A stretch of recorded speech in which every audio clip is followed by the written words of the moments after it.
Hey everyone, welcome to Inside the Rig, a new series from Chop Shop Weekly, where we go beyond racing and look at the setups, equipment, and racing spaces that power our drivers every week. Every rig has a story. Some are built in spare rooms, some are tucked away in a basement, some take over entire garages. Today we're taking a tour of a setup that belongs to one of Chop Shop's regulars and one of the greatest guys in the league, I think.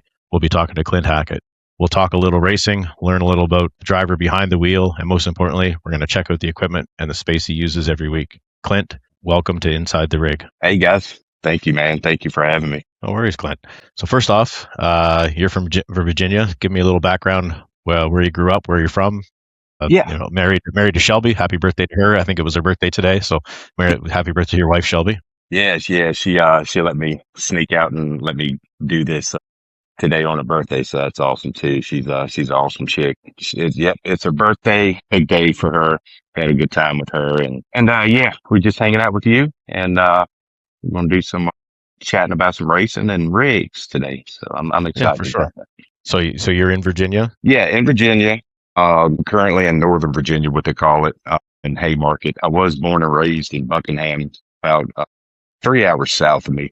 Buckingham is really like the geographical center of Virginia, if you get down to it. So I was born and raised in the country, 2 stoplights in the whole county. So Sounds like where I grew up. yeah. But it's a beautiful place. You know, it's awesome people there. I try to visit when I can. It's been sparse since I've had my kids and stuff. You know, trying to get them up and down the road that far. It can be a little tedious at times, but yeah, I miss that place. But yeah, we're in Haymarket now. We're currently on Bull Run Mountain. A lot of Civil War stuff happened up here, just For as sure. well as near Buckingham. Buckingham, it's up right next to Appomattox County, where the Civil War ended. Okay. So a lot of historical stuff around where I live. Pretty cool. Yeah, we're on Bull Run Mountain, having a lot of fun up here, just trying to make a living and raise a family and do the best we can. And yeah, just having So fun speaking with of it. making a living, you're a land surveyor and you run drones. Is that what I heard? I am currently been land survey for 11, almost 12 years now. And for 6 of that, I've been flying drones for the same company. We do a lot of aerial data for photogrammetry. The hot ticket is just more or less project management. Mm-hmm. They want to know, they like the video and pictures that we give them. I want to see if guys like me are actually doing their work on those Exactly. jobs. Yeah. Exactly. And there's been some litigation through my video. I haven't not had to go to court or anything, but my videos have. So it's been pretty cool. And they've been on the news and stuff with like updates to like major intersections. It's something that we've flown. Our footage will be on the news. So that's pretty cool to Yeah, for see. sure. Yeah. Yeah. Yeah, we have the large project I'm on actually right now. They have drone surveillance that looks after that, and it kind of does topography and looks at the site and makes sure progress is going along. So you see it, but it's a big one. Like if you look up, it's a big drone. Like it's almost looks like an airplane flying over your head. Well, yeah, they've got different models from handheld, like the size of your palm or your hands, to some massive. I know the agricultural drones they can lift a full grown man underneath them. So they're big. They can carry a lot of weight. It's really amazing machines. I mean, not even just for my industry, but even fire and rescue, police, they use them a lot. It's pretty cool. Yeah. I have a buddy back east in Nova Scotia where I'm from. He flies drones for search and rescue, help find people in search and rescue missions. So that's kind of cool too. Okay. Very cool. I would love to get in something like that. That would be awesome. Well, just have to contact your local fire department and offer your services up. I guess it would be definitely a gratifying service for sure. For sure. So, 2 kids. How old are your kids? Yep. Bodie's my oldest. He's going to be 6 or 7 this year. And Ellie is my youngest, and she'll be 5 this December. So Still young. The fun ages. Yeah. This year I got to go. Ellie went to like a preschool type of thing, or it may have just been preschool. But either way, once a month, I would have to go in and be the teacher's assistant. So that was pretty cool to see her interact with her classmates and become friends and see the growth. See them grow, and it's scary, but it's beautiful all in the same time. That's a lot of fun. And it's great memories from your kids too. So that's really Yep. good. All right, so let's get into a little bit of racing stuff right now, since we got to know a little bit about you. So you're part of Chop Shop, because this is going to be a Chop Shop show. Eventually, maybe we'll expand into some other stuff, and we'll talk to some other racers. But right now, you're part of Chop Shop. So how long you been with Chop Shop, the league now? Feel like I got back in when I got back into the sim world. I went immediately to Chop Shop. I think that was in 23. I think 22, 23 in that area maybe. And once I got with Chop Shop, I just didn't separate from them. They've been a great, from the admins down to the racers. Most everybody's been awesome. I've made a great friends here, such as you, man. You've been a great friend on and off the track. I love chatting with you throughout the week and stuff. Just, looking forward to the racing or talking about an accident that happened or, anything. But Right. the friendships is really what makes it, and that's what keeps me here. I agree. I've been doing this a long time. I'm doing the sim thing since '99. I took a few years off, but I've met a lot of great people over the last 26, 27 years now over sim racing, including yourself. But yeah, they're great communities. Chop Shop does a great job. I think I've been with them 2 or 3 years now. I agree with you. I've been in many leagues. This is probably one of the better leagues when it comes to how it's run, the admins, sense of community, not a lot of egos. Not everybody's here just to go out and dominate every race, even though Nate does, but he's not cocky about it, which is great about Nate. But yeah, he's kicking our ass every week. But yeah, so you were obviously involved. You grew up in Virginia, so you've been around racing your whole life. It's basically the whole, almost one of the natural homes of NASCAR and short track racing. Yeah. You said in your little bio that you've done some kart racing, so that's where some of your experiences come. Have you been sim racing? Like, how long ago did you start sim racing? So I karted, kind of going back on the racing stuff. Racing was almost like going to church for us in the South. So we go to church and immediately watch a race, and after that, that was part of the religion, Right. My dad put me into it. He started kart racing about a year earlier than when we started. He was just fooling around with a bunch of buddies of his in the backyard track, a completely flat track, super small, but it was a ball of fun. I begged Dad, me and my brother, we begged him, and eventually we got karts. I think I started karting when I was 7. Eventually, my dad's side of the family got really interested in karting as well, and my uncle had built a track just below where I grew up at, and it was imagine just like a rig play Bristol, but a fraction of the size. I can't remember which size of the track it was, but it was enough to get us about in the mid 60s on the backstretch. And when your butt's, you're literally a half inch off the ground, you're scooting pretty quick at that speed. And we had a ball, man. We raced there for years. Had a really good time. Had some rough accidents there, but I think I quit karting around age 14, and then kind of went away from it. Wish that we could have raced more, but yeah. Then eventually, we'll skip on a few years later down the road. Still had love for NASCAR. Still had love for racing. I would game a little bit, but the console gaming, right on the racing aspect of it, just it wouldn't fill that void that I was having missing the karts, And lo and behold, during COVID, me and my wife were just laying around, and I'm flipping through Facebook, and I see all these new streamers. I mean, that's when the streamers really popped up, and these guys are racing, they're trucking, they're on the American Truck Sim, they're using all these peripherals, the steering wheel, these big shifters, cameras everywhere. I was like, man, that's pretty cool. And I saw the iRacing aspect of it, and I got glued. I was like, I got to get into this, especially, COVID era. I've had my first kid, on my way to my second, and I'm like, I do have the money to get into karting if I want, but that's going to take me away from them. And that was, kind of weighed heavy on me. I was like, I want them to be there no matter what.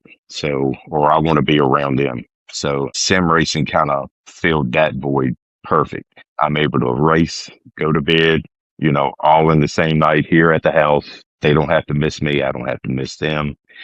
And I have a ball doing it. So, and so, yeah, I picked this up around in the COVID area. I think 19 or 20, somewhere around there, I got into actual sim racing, and and just got glued. And I did take a break after my youngest daughter was born, just to, I wanted to be there for them. I didn't want to have, anything else just distracting me at the time. So I took a year or two off, I think.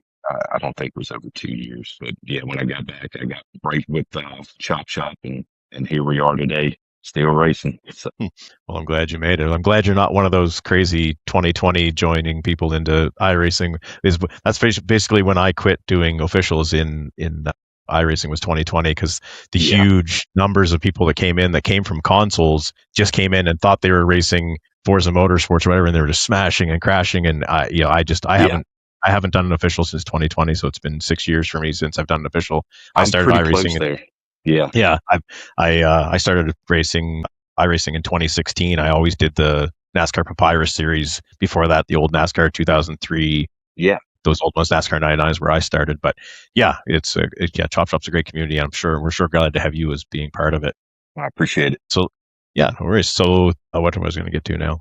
Well, let's just talk about you and your rig a little bit. I see a lot of RCs up there. I'm going to ask some questions in the back, put your background here, and I'm going to ask a little bit because I'm a huge RC guy. I'll talk to you about. We'll talk to that maybe after the show's over a bit. But, sounds good. Okay, so question. So when you started off in 2020 racing, did you just go simple little racing wheel, a desk or something, or did you go full out and build a rig right away when you saw something? So I did some pricing. When I go after something, I think I know what type of guy you're like. You just go out and get it.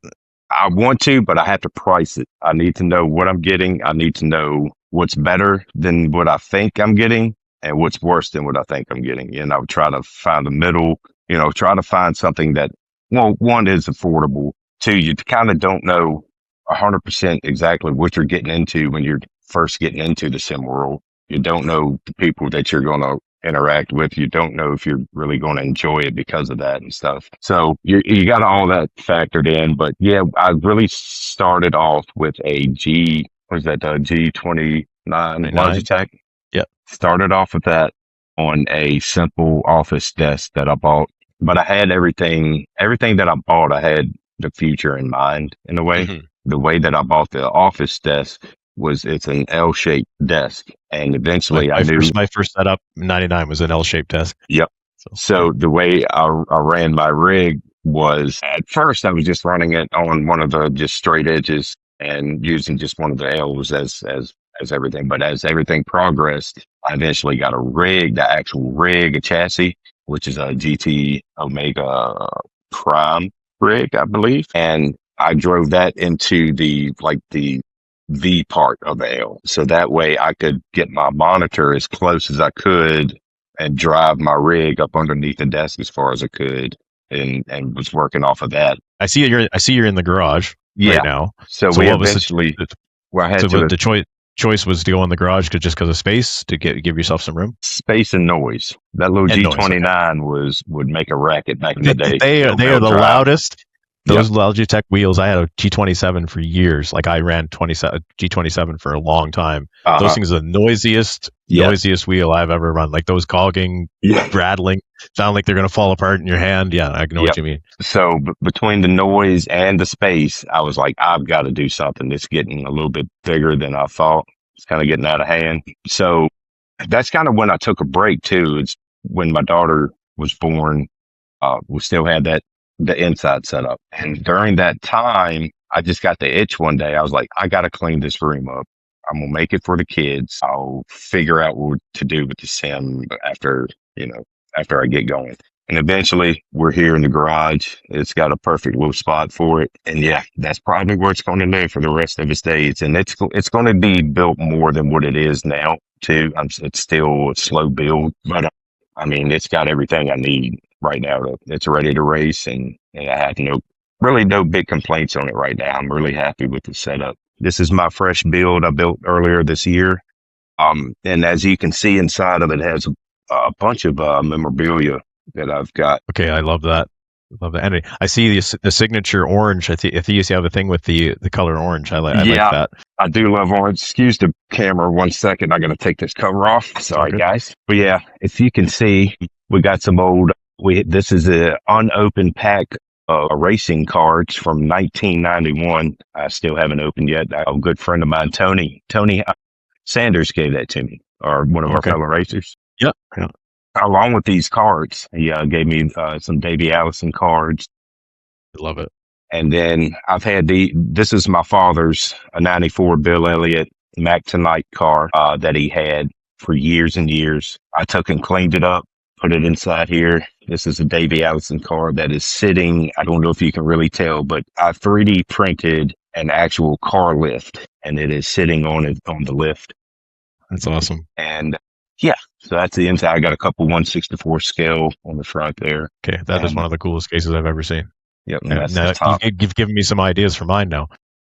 Just make sure your case is big enough. That's one thing I was going for when I built is the case is quite big for the little that it has in it, but I did it for the airspace and enough room to do all this as well. So a little off track question. Mm-hmm. So obviously you grew up watching NASCAR. You're probably the old school guy as well. Davy Allison fan. Grew up watching him. Unfortunately, passed away, but one of the greatest of all time, I think. Tell me a little bit about your NASCAR. What you like about NASCAR? What do I like about NASCAR? And who's your guy? Who was your guy growing up? And who's your guy now? Okay, so who I liked, I actually got him up here. Some guys. That's Davy. That's Mr. Alan Kawicki, the old number 7 Hooters. That's old Ernie Irvin there. That took over for Davy after Davy passed. Got some other posters and stuff up there too. But Davy and Alan Kawicki were my absolute favorites because Davy was just a kind guy, and all he knew was racing from his dad. I mean, that's what he grew up in it. And I really liked his on track performance. I liked his off track attitude. And that's just seeing that at 5, 6, 7 years old. That's who I wanted to be. And yeah, he was my favorite. And then he passed away, and shortly after, Kawicki passed away in an airplane accident as well. And I love Kawicki just for the fact that he came from he wasn't a name in NASCAR, and he came in. He was smart about it. He ran his tail off, won a championship.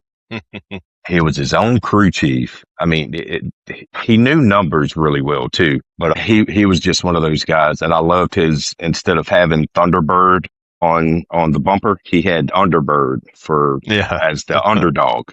Right. Because he was the underdog in his time, and to see him perform like he did and make a championship and just the type of guy he was. I really loved the type of guy he was too. And that's good.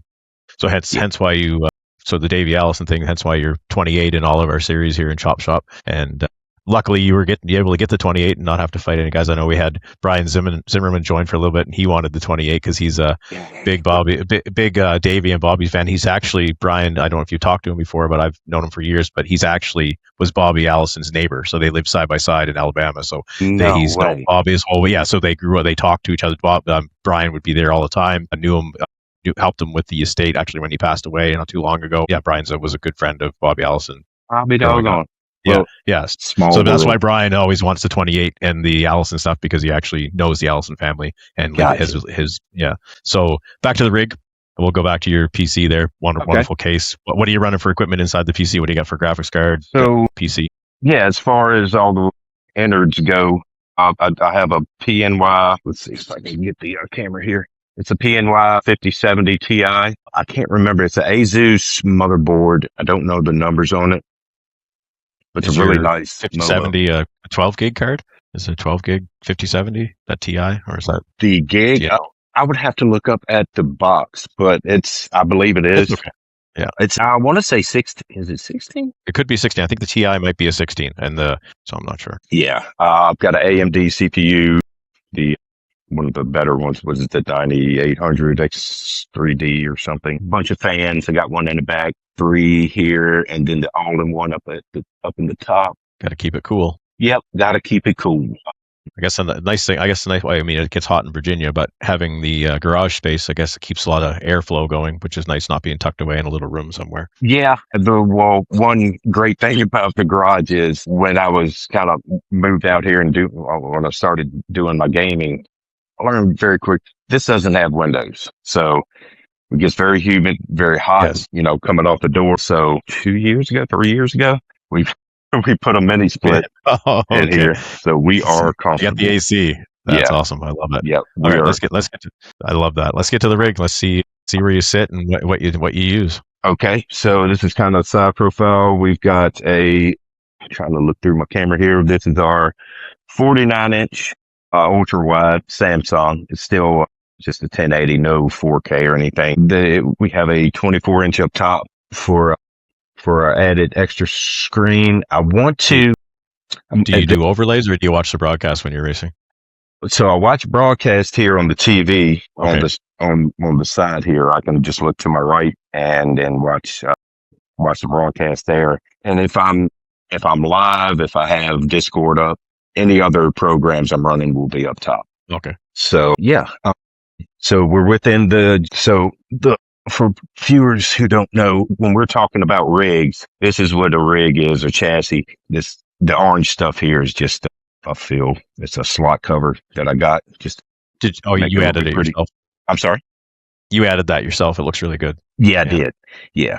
But it's just made out of aluminum extrusion. It's super sturdy. I've got zero flex in this thing. I never have to worry about when I go if I want a sturdier shifter or, a heavier wheelbase, I never have to worry about buying another rig again. That was super one adaptable purchase. as well. It is. Like the excursion because it has sliding options and you can move things around, which is nice. My rig's tubular, so I don't have that option. I have to kind of modify things as I go, but the excursion looks great. And I like what you did with the orange to take away from that kind of that industrial, not so finished look for the extrusion. So I like what you did there. Yeah. Yeah. It'd be nice if they would come out with some color codes or, some colorways on these rigs. I think they're starting to now, just on like bits and pieces, but the whole rig would be nice in a different color, just in all black. But that's where those slot covers come into play. They one, they keep the dust out, and two, kind of brightens it up. Right. Did you 3D print those yourself? Or did you buy that stuff? I attempted to, and they didn't come out quite the way I wanted. I wasn't really happy with it. So I did buy these slot covers off of Amazon. You can come in a 20-meter roll or something, and then you can cut it down to size. I like that you use the Canadian measuring system there with that 20 meters. I like that. Yeah. I try to help you out there, yeah, I knew what you meant, but yeah, I like it. All right, so so the extrusion rig, and then what do you got for wheel pedals? So nice seat. Nice. No, yes, it's a wider racing seat. It's much bigger than what I need I had two reasons for that. I wanted a decent racing seat that does recline. It's nice. And two, I really enjoy playing American Truck Simulator when I can as well. So I didn't want to be cramped up in an actual racing seat where it kind of wraps around your ribs and stuff and trying to drive a truck. So we went with this. I'm fairly happy with it. I'm thinking about trying to rig up. I want to get a new seat and do like a quick swap on it. Okay. We'll see if I can do it like something with it where I can just pop it out real quick, put a racing seat in it and go racing, That's a great thing about these frames too. I mean, they're so modular, and there's so many peripherals and things that you can buy that you could probably make something happen out of it. But anyway, shifters, I have the knob off of this one. So I've got two shifters here. We'll throw the knob on here. Are you able to see that, by the way? I can see, yeah. Okay. Maybe, yeah, perfect, yeah. All right. So these are MOSA shifters. This is the H pattern. This is the sequential. And when I'm racing, I want to be immersive. If Cup is sequential, I'm using sequential. If O'Reilly's and trucks, I don't go for the paddles. I love that you're that. I love that you're that way because I'm the same way. My shifter goes from sequential or H pattern. It has dual purpose. But nice. I love that you do that. It always bothers me every time we're racing the Cup race and I hear the guys clicking through the paddles or whatever, and not using the shifter. I feel like it's a bit of a cheat in my way. In some ways, not realistic, but I like that. Yeah, I want the most real feel that I can get out of it. So and how do you like the MOSA equipment when it comes to the shifter sequential also? Sequential's been awesome. I have no problem with it. I rip it hard. This H pattern, if you can see, a little bit of flop. I have a up-down slop. I think a spring has broken inside, and that just happened about a week or two ago. So I need to break down in here and look. It was an awesome shifter up until that happened, though. For the price point, you can't beat these. I don't think for the price point, but that is an issue. Yeah, it definitely looks like it would be. I love the snap of the sequential though. It sounds really realistic. Yeah, Yeah, that's good. I like that. Yeah. it's really sturdy. It has buttons here and a grab button, a grab handle on the back as well that you can map for other things as well. Good, So good, yeah, good option for somebody who doesn't have a clutch pedal. That's a good option to potentially have a clutch for on sure. that shifter. Yeah, Exactly. yeah. I think for like I don't know if you've ever been around a legend car or whatever the legends they run those motorcycle engines. That's usually where they have their clutches in the they have a hand clutch usually on the shifters in those legends cars. True. Yeah, At least they do here in Canada anyway. gotcha. And so we'll move up from there. This is my dash. We can, you can see that. Can you I can see it. Yeah. Okay. So this Is that a Steam Deck or is that this is a Steam Deck. Is a 15 button. It's the and I've got this mapped out for this certain one. I can just go in. This is my ignition. It's my starter. And most all of these up here are just volumes because for some reason I have an issue with iRacing and their audio. It's either too loud, too soft sometimes. So I have to constantly mess with that. Depends. It depends on which car you're in. I can think sometimes too that it makes the audio like some like on the cup car quieter, but the truck's super loud. Like there's a few things that are one's louder than the other. And I do have a couple gas and tire options too. I can take off the rights, take off the lefts if I need, just quick if I need to. So, and the Stream Decks are really awesome because they're never ending. Like I could put page upon page of what I want to do inside that car. It doesn't have to be. So you're not limited to one button box, exactly. No, like not at all. I'm set up with a button box, but I'm not limited. Like I'm limited to what I can set up, and you can flick through different pages. That's a great option. Yeah. So, for instance, like this is my truck driving sim dash. And that's one screen. Then I can go to the next screen, and I have my window. I can turn up and down my windows, my airbags, cruise on this second page, and then on this one I can do truckee and quick save and all on that too. So those, I like that. Very cool. If I couldn't recommend them enough. They're awesome. This has been here for about 5 years, and I probably don't see it going away from my rig. Even if I build on to a bigger dash or something, this will be utilized in the car somehow. I can see that for sure. I definitely, but that might be one of my purchases coming up. So I see. Just looking at your rig right now, so you don't have a monitor stand. You just basically have a desk or like table that your monitor sitting on in front of the rig. Yep. Right now, we're still currently on a good old wooden desk. That's between that and a shifter, and I'm debating on what my next big change is here on the setup.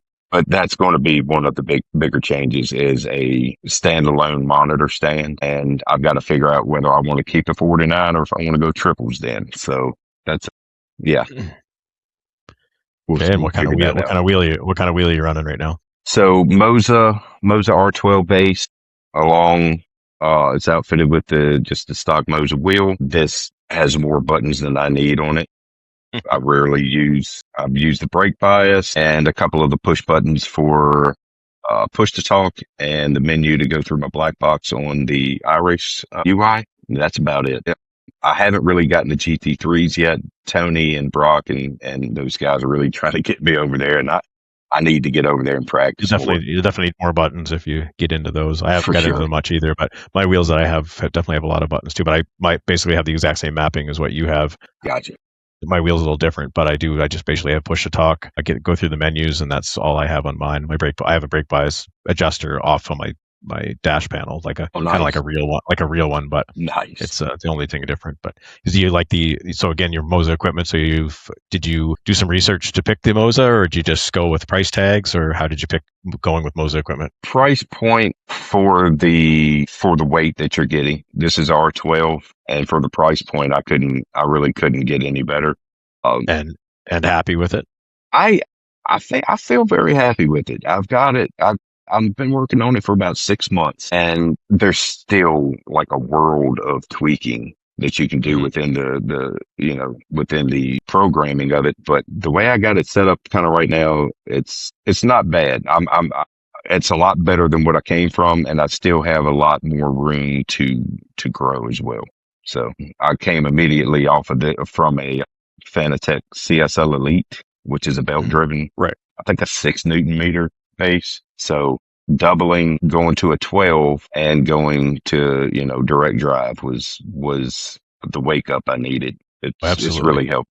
I So, basically had the same transition as you. I went from an old G27, then I went to a belt drive mhm, Thrustmaster, and then I moved up to, I was going to go R9, and then I ended up getting a deal on a used R5 here, with 3 wheels with it here, super cheap, so I ended up buying it. But yeah, I'm super happy with the MOSA. Like you said, there's tons of tweaking, tons of stuff you can do in the software. They're constantly updating, which in some ways is a little bit annoying because sometimes your profiles don't quite work after the updating. But yeah, I'm pretty happy so far with the MOSA. So I'm glad that you're happy with it too. good There's so deal. much out there. It's hard to test it all and figure out what you Yeah, want. But the price tag, I think MOSA definitely offers a good equipment, especially for competitive racing. for sure. For sure. I mean, I would still say they're kind of mid level as far as the branding and stuff. I mean, but there's a lot more higher end wheels, but this is doing what I need it to do for now. Yeah, and So I very don't happy. think, yeah, the wheel. I mean, the wheel's great in the field, but I don't think the wheel's what makes you the driver. I mean, it's time. I mean, look Well, at for Ty sure. Majeski. Look at Ty Majeski, one of the best iRacers of all time, was still racing on a G27 on a laptop at his desk at his hotel and still kicking everybody's ass. So it Yeah. doesn't really matter completely. Oh yeah, and there's still guys in our leagues that are, I believe, Yeah. are running some G's and Oh yeah. putting a hurting on us. I mean, And that's talent. yeah, it is. And I think if upgrade wise, the biggest upgrade I ever had in a rig was pedals. When you get good Yes. pedals for muscle memory, and if you can have throttle control and brake control, I think pedals are the biggest upgrade you can make over anything. But what are you running, MOSA pedals, or what do you have for pedals? So I'm still running some Fanatec V3 inverted. So I'm gonna see if I can get you down here. You got a shot on that? I used to have a Okay. set of those actually. I still have them Yep. in my closet. They're a little dusty right now. I usually keep my rig very clean, and I didn't have time to dust it off before this. All But good. This is real. This is a real world. This is all good. It's realistic. yeah, these have been awesome. I know there are better pedals out there, but for the price point at the time when I bought these back in the early 20s, I couldn't pass them up. So I do enjoy it. Will it be an upgrade in the future? Yes. Because I mean, they're not going to last forever for one, which these have, I don't know how many miles I've gotten on those pedals, but they're doing a phenomenal job. I like. They're a good pedal, and I like the layout of the inverted. They've done a good job with that inversion. Yeah. It feels realistic to what you'd feel in a regular car or race car. I definitely was happy with my V3s. I just didn't get the performance with them that I wanted. I found the Mhm. throttle pedal was too short. Like you don't have enough. It's either like your full throttle to off throttle was a short throw compared to Mhm. what I'm running now. But braking wise, I thought the Fanatec's were always pretty good with brake pedal wise. I thought they were pretty good. Yeah, I get you on that. I totally understand where you're coming from, and and talking about the feel as well. The clutch is a really good feeling clutch because it Yes, has yeah, that almost bite point right. midway of how they made that clutch, and it's a really cool feel. So obviously you're a guy that uses a clutch. Do you just use it for trucking, or do you use it for the iRacing stuff too? I'll use it for iRacing. The way I got it set up though, I'll usually take off just like I am in a real car, but I think it's got not the auto blip. I don't know what The setting it is. auto clutch, so it doesn't Maybe auto stall on you. clutch. Yeah, If so you it were to does spin out, it stall. doesn't stall on you. Yeah, Yeah, yeah, yeah. But yeah. say like the 87 series that You're you're gonna going to need have the to clutch. clutch it. So Yeah, yeah, I enjoy it. me It too. just, it adds that, challenge to it and adds the realism. And that's what I'm, basing all this off of. I want to try to get it as real feeling as I can. And Mhm.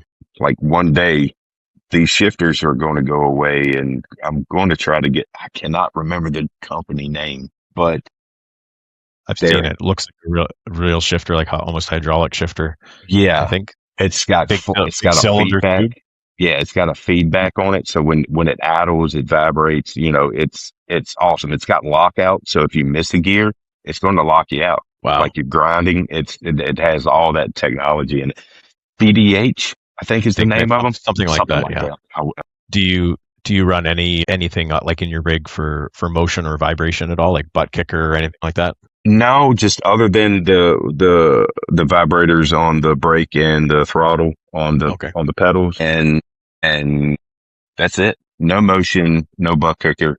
But the crazy thing with the gas and the brake being able to vibrate and along with your wheelbase tied into this frame, you can feel that vibration almost go back into your butt. Right. And or on that left front or on that, right rear or wherever you're getting squirrely, you can almost feel it just with the vibrations within the frame itself. It's amazing to think that you can do that just I mean, you get the visual effect obviously from the screen. I mean, most iRacers race more visually than they do through feel, but having that vibration definitely makes a big difference. I have a butt kicker in mine now. I can't go without it. Like if the butt kicker's not working some night, I feel like I'm completely off of my setup. But same as you.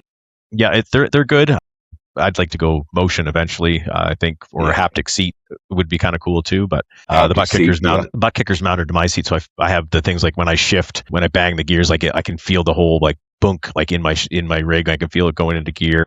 Okay. And when I brake and you too much braking, I get a ton of like my whole rig just shakes if you're like on the brake too hard, which is kind of nice with the butt kicker. I do like those options, but I agree with you now. My setup used to be mounted to a like.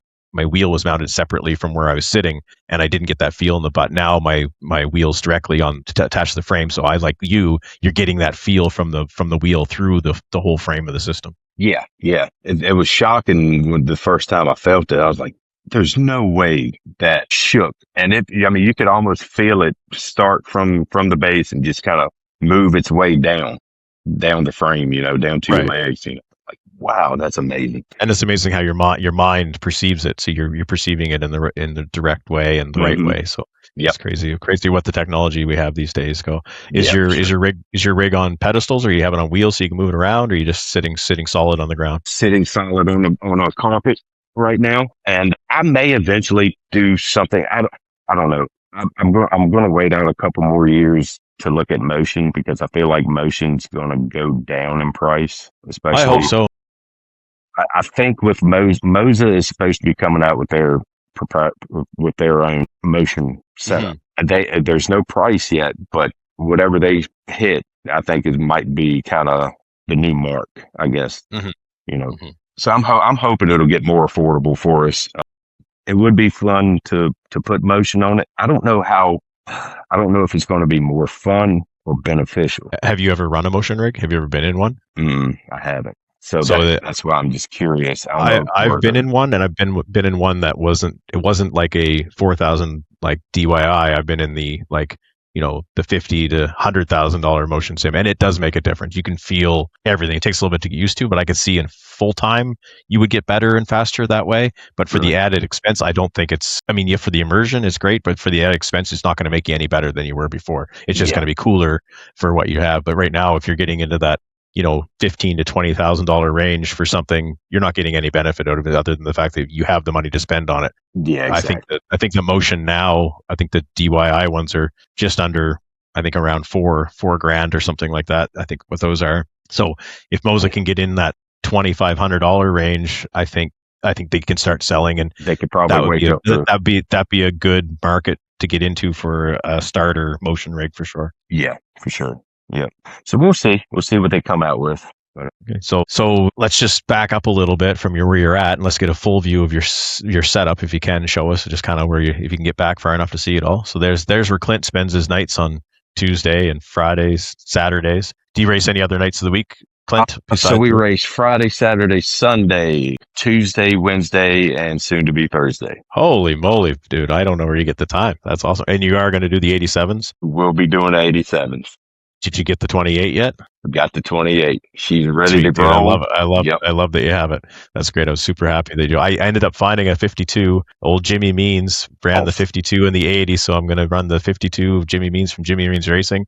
So I'm excited for that. So, I like Jimmy. Exactly. He was good. He was an owner operator. Did it all himself. Raced for 10 or 12 years in the Cup Series. Wow. And he did it all on his own. So, that was back in the day when you could do that on your own. You could have a single car race shop, and guys are building their own cars. You can't do that today, but I wish NASCAR could go back a little bit that way, but it would be cool. Yeah. So without your wife hearing all this, and if maybe she knows, but what do you have invested in that sim rig of yours? Yeah. All right, Shannon. I tried to add it up yesterday. I think I threw you a number. I think I'm closer to the 6,000 range, including the PC. Mm-hmm. That's not bad. That's pretty standard, normal, I Not think, bad, for most guys.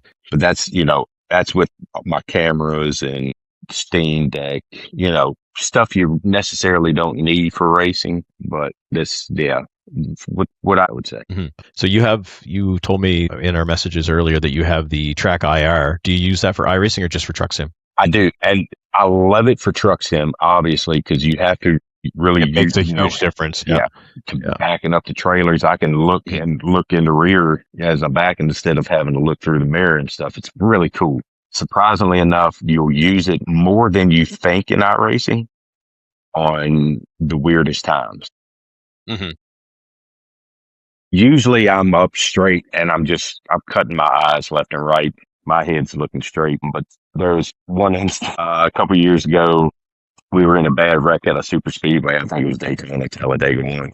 Hood flew up. Cannot see. Thankfully, there's two holes in the hood. When you flop up, I was able to duck down, get up like over on the side and look and tilt my head. And I was able to get into the That's pits and stuff crazy. without hitting anything. And I was like, that thing just paid for itself right there. Exactly. That's awesome. I love that. Yep. I think, like I run triples. I run pretty big. I have like 96 inches of screen, I think, now with my triples that I have now. So I don't necessarily, I think, I need track out of it, but I think added to what I have, that would make a huge difference. I could probably see, I could kind of turn a little bit and be able to see that guy beside me a little bit more. Cause right now I'm basically in line. For example, if I had a passenger sitting beside me in the rig, I'd be able to see him sitting beside me like that. That would be basically how much screen I have now. Nice. I love that. And I think you eventually going to triples for you would be a huge benefit going from the 49 ultra wide. Although I know a ton of guys that have the 49, they love it, but just having that little extra when you're passing somebody on that side, like when you're side by side or side drafting, it makes a huge difference. I think that's probably one of your upgrades in the future for you would be potentially triples, but for sure. And I've built the PC to handle triples and extra monitors on top too. So that's definitely, that was in the list as I was doing the deal, because it's like I said, I made a list for what I wanted, and then I would kind of make a list for our like future. Like, can this be compatible in the future? And so yeah, triples would be awesome. And having hat track, like you're saying, I believe if you can fool with the settings and maybe slow down the sway left and right or something, and it probably would help you out a little bit. You might. I think just you could get a little extra. I definitely would like it for the truck sim. I mean, I run the truck sim with the triples now, and I'm able to see both of my mirrors like on either side, so I'm actually able to use it properly like you would a real truck. But I think the IR definitely would be helpful for some of those things. And I do some construction sim, and I think that track IR would actually be good for construction sim, because you want to be able to look around the boom a little bit or that kind of stuff, which you can't do with the what your camera set in the game. So I think that would be helpful if the software is compatible with the construction sim, which I don't know for sure. Yeah, if it supports it, man, I would give that a shot. And I think that would be awesome. Yeah, exactly. So well, we get down to the next one. What I was going to say. So how's your wife feel about all the nights you race racing in the? She's not too bad, because right now it's working great for us, because about 7:30 is our practice time. Between 7:30 and 8 is when we're winding down the kids and they're going to bed. Now, as they're getting older, I'm going to have to probably slow down my days, maybe cut it down to half, maybe. Right. That's what happened to me. I know big difference now because I live on the West Coast, so everything's early for me. So like practices for me, I'm getting home from work and practice starts at 4:30 for me when you're starting at 7:30. So I'm getting home from work. I'm jumping on to practice, and by 5:30, which would be dinner time for most people, I'm in my race. Yeah. So on the West Coast, it's a big difference for me. I used to live on the East Coast, and I could race at 9:00 at night. Race, and it didn't matter because the kids were in bed or whatever, wife's watching TV. So completely different here on the West Coast. But yeah, when your kids get a little older, you'll find that time cuts in a little bit more. For me, it was quick. Yeah, for me it was baseball. So about me, my boys were big into baseball. My youngest son still is, but that 5:00 time, I took a few years not being able to race much because that 5:00 time for me is when you need to be at the baseball field every day. So I wasn't able to race every night of the week. I've got more time now because they're grown and out of the house kind of thing. But yes, what do you want to upgrade next? Next upgrade. Well, I hate to do it, but it might be that one shifter just to get it fixed for now. That's I'll make a great. recommendation on that.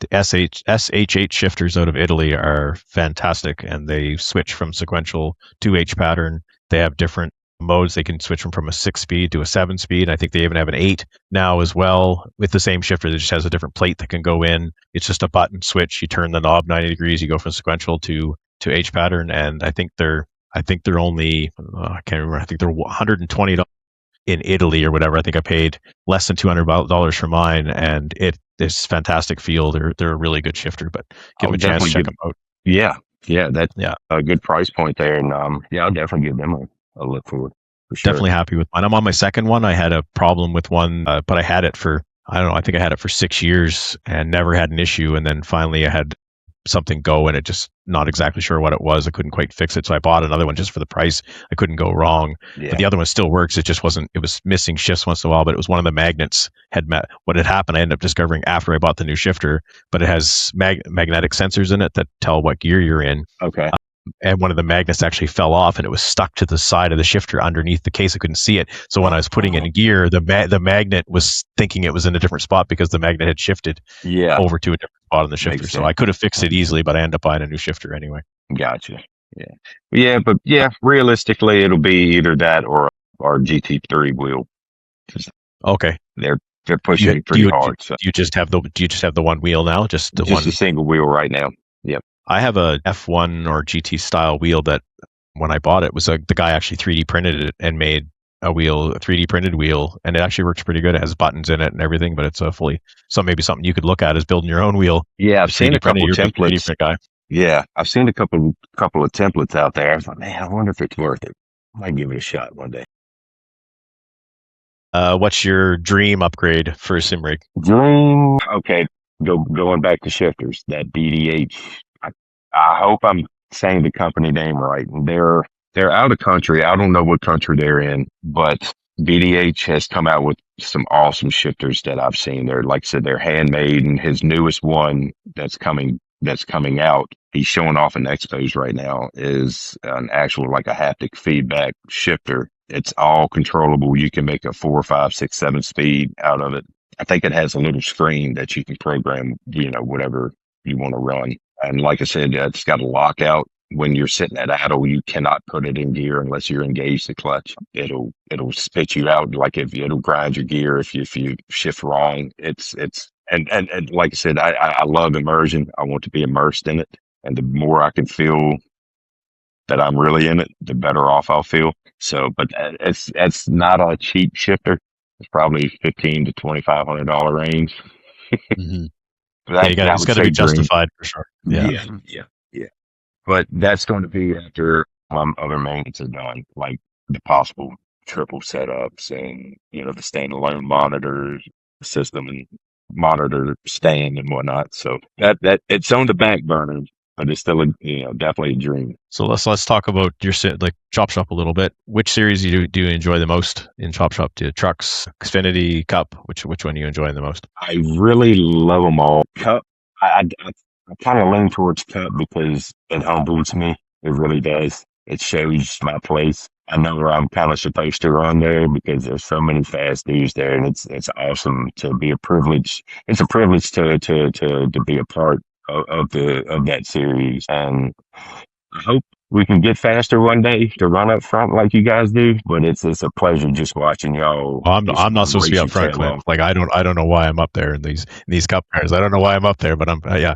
No, you're getting better every week in those Cup cars. I mean, you're always fast. You tend to be good on the long runs. We don't get those all the way, but you tend to be pretty good on the long runs. You're always fast in the truck, and you've done, other than bad luck, you've done pretty well in that O'Reilly series. So yeah. If it wasn't for bad luck, we could have a lot better showing in each series.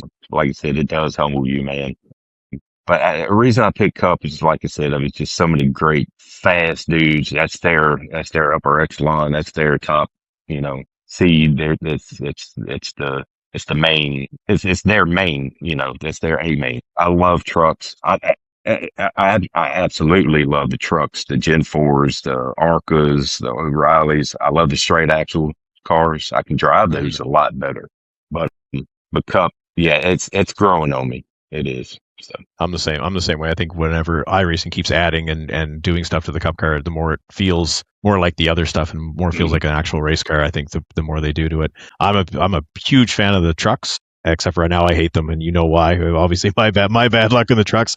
I despise them now. I don't I'm even right want to there get with in you. them, but I still going to get in there. I still want to get that one win. I haven't got a win yet in the truck series in Chop Shop, so that's something. That's why I haven't given up on that series yet, because I just want to win once. Yeah, Maybe I can retire from that truck series. But now that I'm doing this podcast thing, I guess I have to kind of stick with all the series and as much as I can. But sure, man. We can't lose you, dude. no, it's a lot of fun. I'm enjoying this. Enjoying all this. What's the strangest thing you have in your shop right now that nobody would expect to have for you to have in that shop right now? And is that an RC excavator on the top shelf up there? It is. So we got some RCs up top. We got a little Stampede 4x4, a little quicker trucks, like 30, 35 mile an hour. The 56 Ford 4-wheel drive, Pixie. Can't remember the company. It's some really nice truck. It's got method wheels on it. It's got BF Goodrich tires. Pretty cool little truck. Me and my son will take it out and find the ditches and stuff with it. Or strong stuff. I've got some strange sign, well, just road sign. This is my adopted highway. Back where we grew up, we adopted a highway and did some road cleanup. And VDOT, Virginia DOT, lets me and my brother keep the signs after my dad passed. I like it. And that was your father's company? Yep. Wild Card Logging. Yep. So that's what we have on most of all of our cars. And anytime we get sponsorships from some good friends of ours, like my buddy Neil, who salute the finance company scheme on sponsorship on our cars, and Neil will let us still run log hog all over that car. I like it. You know, he knows the importance of it. You know, and it means a lot. So yeah, we run log hog on all our cars. I like it. So some of the viewers of you watching this be like, "What, a real sponsor in a sim rig?" But it is possible. It is possible to get sponsored to race these sim races, and because we're broadcasted, it does get some of that stuff out there. And some people just enjoy it and they like sponsor. I mean, my Cup car is sponsored by Stu's Liquid Solutions, local company here. I mean, he's not going to get any real business. I mean, everybody watching our streams is probably in the U.S. and little plumber here in Victoria, BC is probably not getting any business. But he's a race car driver. He actually helped me get my first race car in real life to race. I bought my first mini stock from him, so he actually helped me out. So he's a good supporter of racing, and he supports my sim stuff now that I've retired from real racing. So if people want to sponsor Clint, you can see here now he's got the talent, he's got the rig. You know, shoot him some money, you can get that new shifter someday. Yeah, man. We'd love to put your logo up on our cars. I really dedicate a lot of time when I do my paint jobs and stuff. I spend about 10 hours on each car at least. So we enjoy it. We love showing off the logos and talking about you when we can. Giving you shout outs and stuff as well. And do you just run PC off that rig, or do you have your console hooked to that as well? Or so consoles on that will be on that TV, so I can kind of just lounge back in my little chair, play some just video games with some buddies of mine that I grew up with. Nice. I don't know if I loved Mafia 3 when that came out. So yeah, we do a little console gaming when I'm not racing, and I'll watch the races here. You know, yeah. Sounds like a good life to me. Sounds like you're doing well, Clint. Well, thank you, man. Appreciate it. I don't really have any other questions for you. Thanks for the tour of your place. I appreciate. I love that you have it in the garage. I wish I had a garage myself, set up. So it's, as you can see, my stuff's in my living room. Yeah. Luckily I live by myself, so the boys are out now and kind of things as I'm allowed to. The RC stuff, I'm going to message you or talk to you about this later, because I used to be huge into the RC. I haven't done it in years, but I used to hand build custom RC. So I built a couple tandem dump trucks. I have in the background right there, you can't really see it, but it's a hand built version of the 2014 4x4 Wheeler magazine Dodge truck that Fred with the guys, Fred from 4x4 magazine built. So I hand built a Dodge Power Wagon that's in the background. I've not quite finished it yet. All right, but yeah, so I'm big into RC, so we'll have to talk about that. Don't mean to talk about me. This is about you. No, that's awesome, man. Appreciate it. Thanks, Clint, for coming out. Dude, thank y'all, man. First episode of this Inside the Rig. It's going to be a new show that we have here on Chop Shop Weekly. It's going to be an add-on. I really appreciate you, Clint. You're a good dude, one of the nicest guys in the league. Golden voice. I love listening to your voice. I still want you to read me a children's story someday, or an old Western. Absolutely love it. So appreciate We'll you work being on something the out. show. Yeah, exactly. Appreciate you being on the show. Thank you very much. And we will talk to you soon. I appreciate you boys, man. We'll see y'all out on the track. Thank you, sir. Well, that was Clint, guys. That was a show of his rig. I really appreciate him being part of this show. Thanks, everybody, for coming out watching Inside the Rig. Next, we will be up here in another couple of weeks, maybe a month. We'll get somebody else on. If you want to be on the show, show off your rig, show us what you've got, what you got in your sim setup, whether you got a special room, you got a dedicated room, whether you're in the living room like me, maybe it's in the bathroom, who knows? Racing while you're sitting on the toilet. I don't care what it is. Just show me your stuff. I'll send you some messages. We'll get on the show. We'll see you next time. We're open the door to drivers, spaces. We want to see everything that's unique, and we'll talk to you soon. And thanks for being part of this broadcast.